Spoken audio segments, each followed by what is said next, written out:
Hey everybody, welcome back to Contest Prep University. Joe Klemczewski and Adam Atkinson. We're going to talk about the perfect entry point to your contest prep.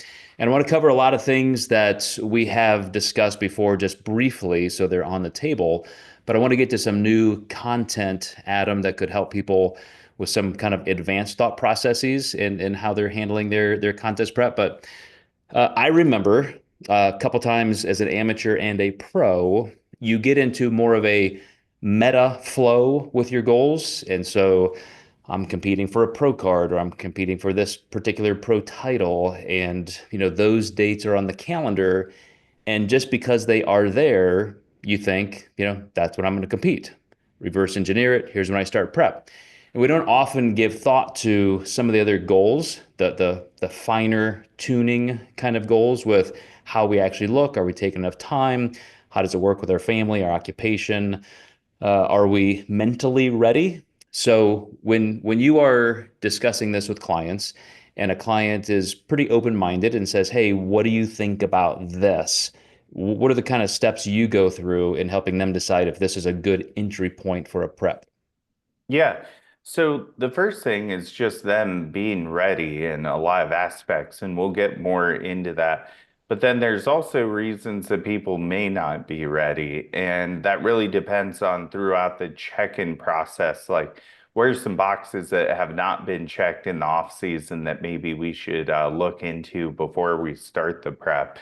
So, a plan on paper is always great, but it's only a good plan if it's being coached through. And that's always what we're dealing with as coaches right now is we're fighting the battle of coaching athletes versus coaches who are giving out plans for their athletes and maybe coaching them through it, but not really, and I think that's great about what you and I do is, some of these takeaways can be really important on information that your clients give you on whether they should even start that prep or maybe they're midway through the prep and we start finding some things and we decide to delay the date.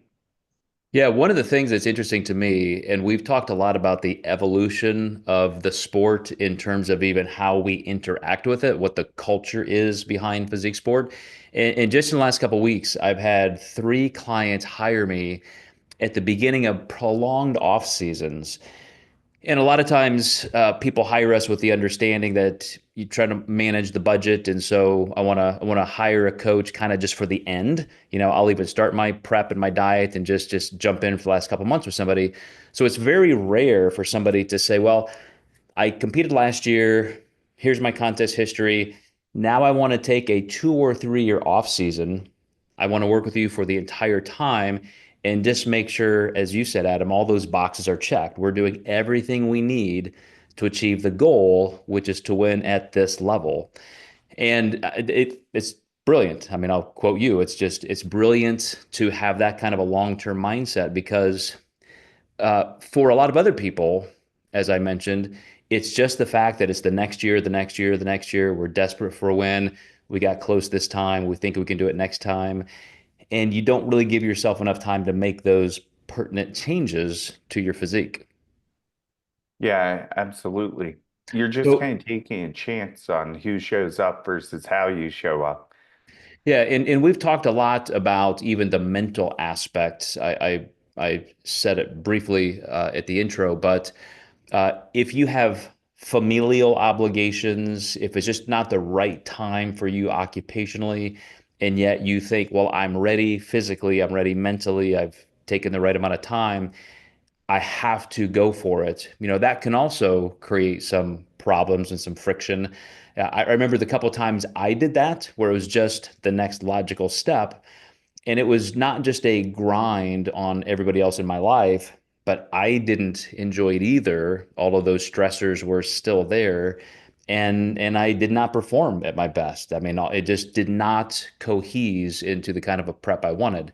At other times, when I just made sure, I'm going to get all these other areas of my life ready, then it did go much more smoothly, and the results were much better. Yeah, absolutely. So when do you think is a point in time when you should just yank somebody, so to speak. Because a lot of times clients will say, look, I want you to give it to me straight. Should I or should I not compete? Am I going to be ready or not? So what are the different scenarios you see when you should just probably delay or postpone? I think one of the biggest ones as we were talking about this topic that came to mind is and sometimes clients won't come forth with this, but you find it during the prep, is if they think competing is going to fix something in their life, whether it be validation, maybe they feel like body fat's too high and they think immediately going into a prep's going to fix that, which it can. But, for my clients and my athletes, and, I will say most competitors are going to have a certain lifespan of competing. If I start teaching people they only lean out when they get ready for a show, how do they really manage body fat levels once they're not competing anymore? So one of the big ones I think is harder to track down that I wanted to start with was if you kind of think you're going to fix something with putting a show on the line. Yeah, I think also of even the geography and the cost. Ironically, tangent to what we're talking about, but I heard a comic make a joke about the difference between, being a groomsman and a bridesmaid in a wedding party. The guy just rents a tux and gets drunk and it's over. The woman has to buy, this huge expensive dress. They're doing hair and makeup and all these things, and it's hugely expensive. And I think that kind of equitable consideration has to be made for these contests as well, and how you're going to prepare for that season. Because the question is, what's next? If you start a prep for this particular contest, what if you win that contest and what if you don't? What would the next step be? Is it some kind of a qualifier where then in 2 months or 6 months you want to do that? Or if you didn't quite hit the mark and you need another contest or two, do you have those lined up again if it's some kind of a qualifying event? And so I think some of my more strategic or competitive clients do have a lot of if-then scenarios. Some of them will often give me a contest schedule that has 5 or 6 contests, and they'll say, of course, we're not doing all of these, but if I win this, then we do this. If I don't, then we do this. And so, there's a lot of thought processing go into that, which then again you can reverse engineer expense, time off, how that's going to affect your career and your family. Yeah, absolutely. So when you get to the point where besides not just looking your best, is there another type of criteria you use to say this is not a good entry point? Like we're just not ready for this pre-contest season. Yeah, definitely if they have any health or hormonal issues, that's a huge one. I think that one's pretty self-explanatory, but sometimes with these issues, maybe someone's had a reverse diet go bad and they're wanting to, again, fix it by going into prep. That usually makes it worse. Another thing that pops up a lot with clients can be maybe they're financially unprepared. So, maybe they've alluded to the fact that finances are not great right now. The last thing you want is the client to get to the show and then you see the GoFundMe pop up, and that's not necessarily what that website's for, is making your competition dreams come true. It's usually for people who need financial assistance with medical bills and some tragedy, and not being able to compete on stage doesn't necessarily fall into that category. um, I'd say those are two big ones. Another one is just maybe your relationship with food's horrible still in off season. And that one we kind of see a lot. Maybe they're just not ready to fully commit to tracking that strategically. They like the idea of being lean, but once they get into the process of what that takes, those are two different things. I've never seen a GoFundMe yet for competitors. That would be kind of funny. I'm sure it has happened though. I mean, you've probably seen it. One of the things I think of, and this will be a little kind of inside baseball coach to coach, nobody else listen in real quick. This is just private between Adam and me. But I'll give you some code language that I use for my clients. And kidding aside, any of my clients listening to this, like this may be something to look for in how I communicate with you. But I do not like to be dogmatic with my clients because I truly don't think I can tell them what's best for them. And even if I have some concerns, there are always pros and cons, and they could prove me wrong. I want them to make those decisions. They live in their skin. They know their lives better than I do. So I will often use that kind of a language, or that kind of language. I will say, well, normally this is what I might tell a client. There's a lot of things that concern me. We haven't had that much of an off season, this, and this. And so are you sure? I want to make sure they're making the decision, but I will voice my questions and concerns. And a lot of times it is that juxtaposition of they haven't had much of a rest, much of an off season. But at the same time, that can be an asset in the fact that you've lost a majority of that body fat. If we've been able to recover enough with food, so food intake is metabolically high enough, and you've gotten your body composition up at least close enough to your metabolic set point where we know there has been some recovery. It may not be the same as a 2 year off season or something that gave you a little more potency, but if it was enough, then the other side of that coin that could be negative is the positive.